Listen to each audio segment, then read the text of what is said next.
Subscribe to our YouTube channel and press the bell icon to get the latest updates. I will ask you a question and please give me an honest answer. When you do something challenging, something very important and something risky, and it seems to be working or it seems to be successful, what is your inclination? Isn't your inclination then to carry on doing the same thing over and over again? Say yes or no. Because if the answer is yes, because that is the general human temptation, I am going to argue against it today with facts, of course, because this is called Cut the Clutter, not opinion by Shekhar Gupta. So if you look at the data right now, data is quite clear that the lockdown so far has worked. The nationwide lockdown has worked. India's case doubling rate has now reduced to about 11 to 12 days, depending on how you calculate. When the lockdown started, it was just about 2 to 3 days. That was March 23rd. Cases were going up very fast. Now, if we've come there, then what is the hesitation from changing this? So I will tell you what happens, because human psychology is, and governments also consist of human beings, leaders are also human beings. If it ain't broken, why mend it? This is working, so let it be the same way. Now, have you ever flown a kite? That's a second challenging question. Chances are, if you are a millennial, probably you haven't, because the millennial generation has not really grown up flying kites. But it's the logic of kite flying that is not so difficult to understand. So when you fly a kite, as I have done, I can still get one up. When you fly a kite, not in journalism, in real life, when you fly a kite, what do? You hoist the kite, you let go of the string, and then you pull back, depending on how the wind is. Now, what happens if you let go all the time? If you let go all the time, the kite goes and sits on the ground. If you pull it too much, it sits in your hands. So, it's of no use. So, the art of kite flying is to know how much to let go, how much to pull back. In other words, the art of knowing how not to keep doing the same thing all the time. Because if you keep letting it go, if the breeze is good, the kite's going, something will happen if you just let it go or if you keep pulling it back. What you've done right now, compare the lockdown with pulling back the kite when the wind is a little bit funny, or you find some other problems in the skies, other kites wanting to come and duel with you and you want to avoid them or fight them, then you pull back. So lockdown was like pulling back a kite. The danger is, if you keep continuing to do that, if you keep pulling back the string, then the kite will soon be in your hands, it will not be in the air. That is India's economy. So the kite is India's economy, and the kite is also the livelihoods of a very large number of Indians. I said today in a tweet that maybe 10% of us can endure this lockdown further. Maybe 2%, I think even less than 2%, can enjoy it. We can post pictures of the recipes we are cooking. We can post pictures of the new cocktails we are drinking. We can share stories of the new Netflix shows we are watching. But for a very vast majority of Indians, that is literally scores of crores of people, this destroys their lives and livelihoods. So time might have come now to look at the next steps. इसको खींचना एक तरफ की बात है, अब थोड़ा जाने देना चाहिए. Now, what are the doubts there? So I will count the doubts. The first doubt is we are testing too little. All right, no country is testing enough. New York City today is probably testing as much as all of India, and yet they think they are not testing enough.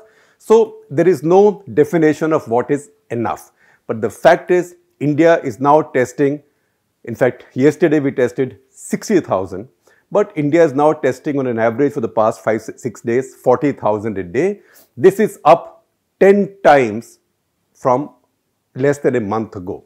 So testing rates have gone up. They will go up further, but they have gone up. Important thing is, even as testing rates have gone up, what about your test positivity rate? Until about a week back, India's test positivity rate, that is after the number of unique people you test. Unique means not somebody you're testing, somebody who's already sick, you're testing for a second or a third time. It was 4.7%. And then it was generally said that's because India is conducting too few tests. Now the number of tests has gone up exponentially. All right, it's a very large country. Maybe we should be conducting not 50,000 but 5 lakh tests a day, or maybe 10 lakh tests a day, right? Everybody wants to be tested, particularly if it's for free. So test everybody. But until that happens, 50,000 is more than 4,000 a day. What is the test positivity rate now? If you put it all together, so far all the unique tests conducted in India, positivity rate now is down to 4.1%. So I will not say this is statistically so significant that it has come down. Let us say it has remained in the ballpark from 4.1 to 4.7 ever since your testing crossed a substantial number or a substantive number of at least a couple of thousand a day. It may have been less when you were testing very little, maybe a few hundred a day, but that is not relevant. Since you started testing more, you've moved between 4.1 and 4.7. It is not going up, it is consistent. So there is no cause there for alarm. Number two, deaths are being overlooked. That's a fear also, that people are dying. In West Bengal, for example, there is a lot of talk. If you talk to people, oh, so-and-so died like this, so-and-so died like this. But these are not being registered as COVID deaths. There have been some cases like that. And once again, even in journalism, the big challenge is to figure out the distinction between percentages and absolutes. So it's one thing to say that after the central team went to West Bengal and asked tough questions, West Bengal upped its figure of dead from COVID 4 times. But 4 times was only from 17 to 57. So it's not as if they made it like hundreds of dead. Now it's possible, I'm not saying impossible, that more people are dying, but the fact is that several central teams are floating there. First of all, it is difficult in today's India for lots and lots of people to die and not to be noticed.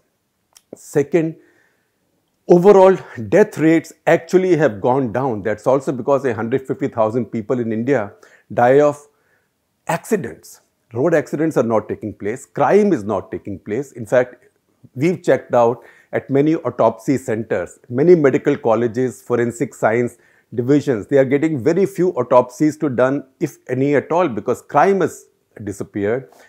Road accidents have disappeared. So lots of things have happened. In fact, I found mildly amusing but little bit infuriating also. There was a Reuters story a couple of days back that almost seemed to express regret that more of us Indians are not dying. So it was really like, I felt like saying, sorry world, we are letting you down.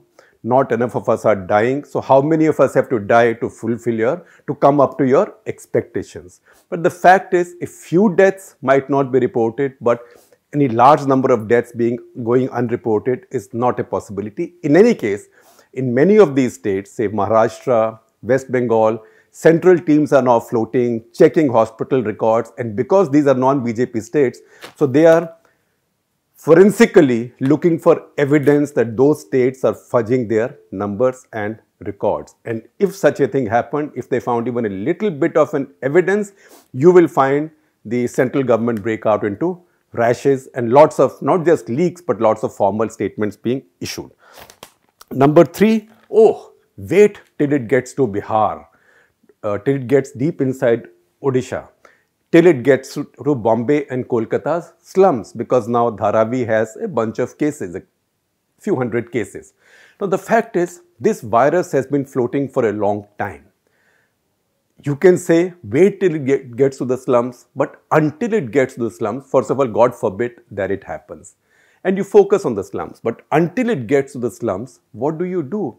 Even the people who are living inside the slums, by that time, will be dying of starvation, will be dying of doing nothing. Their self-esteem, self-respect, everything. And people just don't live by 3 meals a day. People have other needs in life. Next is the most important hesitation to any opening up now, which is the fear of the unknown. Pata nahi kya ho jayega. And I think that fear has now gone to the level of a psychosis. And this is coming from our social and economic elites, which is that I am safe in my household. I can survive the lockdown quite nicely. I can do my work on Zoom or any other app. If there are too many secrets in my life, I can use something less indiscreet or less insecure. And I have people looking after me. I can get my groceries delivered by big basket or whatever, so I don't have to worry, and others can suffer some more time. That some more time is infinite. There is no finite time. So for any such steps, time has to be finite, because all the scientists around the world are saying that even if a vaccine comes, it's at least a year away. A miracle can happen, but barring a miracle, you can't plan for miracles. It's at least a year away, if not longer. Even after that, to mass produce it, for everyone to get it, you have to now mentally prepare for at least a couple of years of this new normal. If you are preparing for a couple of years of this new normal, we cannot live in our trenches or fortified bunkers for a couple of years like this.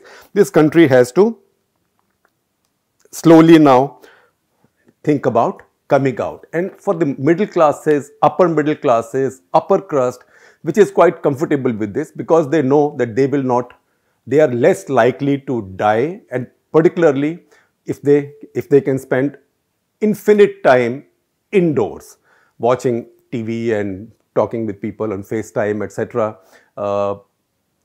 and working from home. They should also look at the consequences it is having in their lives. And these are not mental health and stuff like that. I'm looking at real money. Look at what's happening to the markets meanwhile.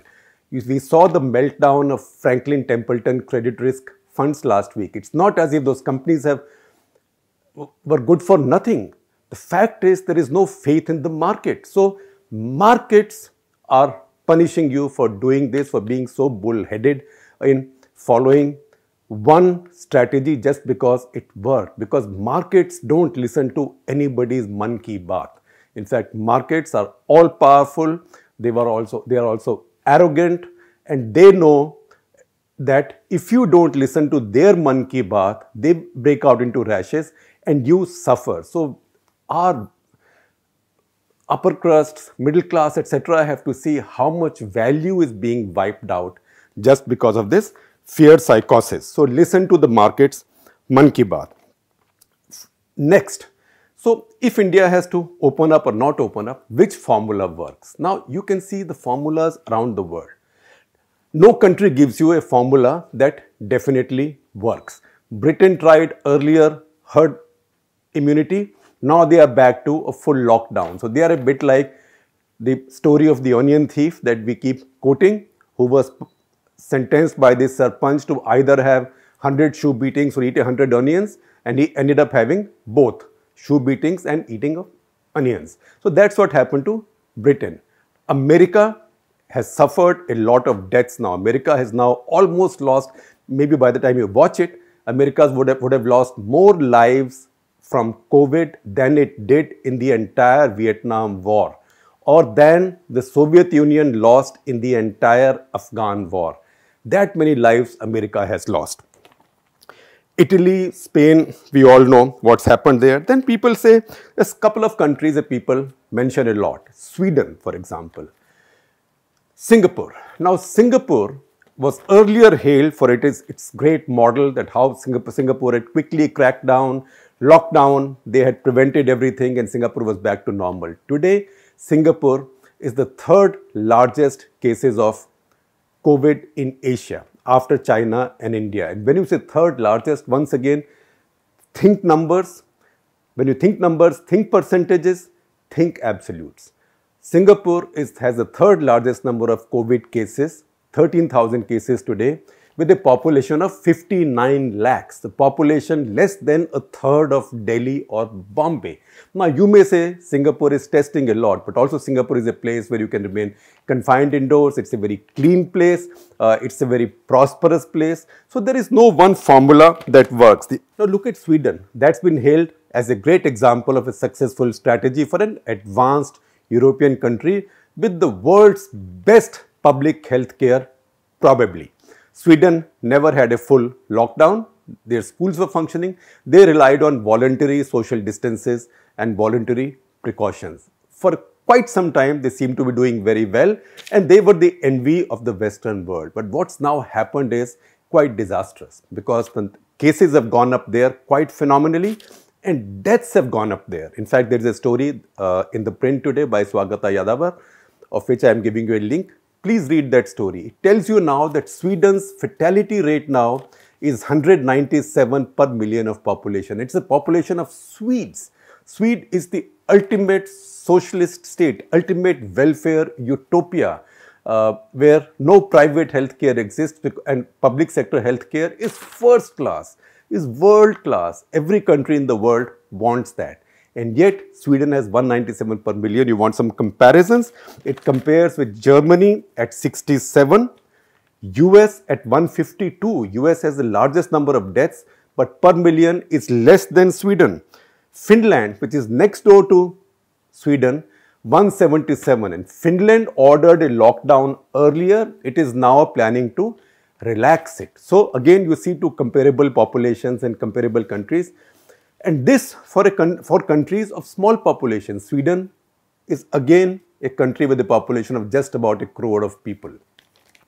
Then you look at some other countries which have followed other methods. The worst so far, unfortunately, for fatalities is Belgium, 621 per million, population of 1.14 crores. Spain, 496 per million, population of 4.67 crores. These are big European countries, small by comparison to India. Italy, 443 per million, population of 6 crores. France, 341 per million, population of about 7 crores, 6.7 crores. UK, 311 per million, population of 6.65 crores. And as we mentioned to you, Sweden, 197, US, 152, Finland, 177, Germany, 82, and once again, where is India? Guess, because it's low, but you can guess. You might think that if Sweden is 197, India may be 97, India may be 21, 22, India may be 9, none of the above. The answer is India at this point is 0.65 per million. Once again, one must have the fear of God saying these things. But this is the reality right now. So either we can imagine a much worse reality 3 weeks from now and remain frozen till then, or we take the reality as it exists today, respond to this, and then be prepared in case things take a turn for the worse. That would be my recommendation. The other things about India, I mentioned to you test positivity rate, and you will see a graphic which I have taken from Niti Aayog's CEO's Twitter handle. It's a Niti Aayog graphic. You will also see some state-wise data on India, which is very important because India is a large country. In fact, India is bigger than all of the European countries that we are talking about here. You can even throw in Russia and a couple of others. Now, within this country, only 7 states account for more than 5% of India's cases. Each one has 5% or more of India's cases. These are UP, Rajasthan, Maharashtra, Tamil Nadu, Madhya Pradesh, Gujarat, Delhi. Then you have only 3 states with between 2 and 4% of India's cases. These are Telangana, Andhra Pradesh, West Bengal. You might be doubtful about West Bengal, so you can ignore it if you want. Again, you will see these charts. These are Niti Aayog's charts. Then 1:2% of all of India's cases, 5 states. That is Haryana, Karnataka, Punjab, J&K, Kerala. All sizable states. Between 1 and 2%, you can do something with those states. You can let people open up. And then there are 17 states, 17 states which are today, which account for, each of which accounts for less than 1% of India's cases. All right, many of these are small states, tribal states in the northeast, but also Assam, but also some sizable states like Odisha, Haryana, Jharkhand, Bihar. You may be doubtful about Bihar, I don't know, Chhattisgarh, Himachal Pradesh, less than 1% of India's cases each one of these has. So where is the need to keep these locked up? Again, look at another yardstick. Look at the case doubling rates for various states. You will find that states that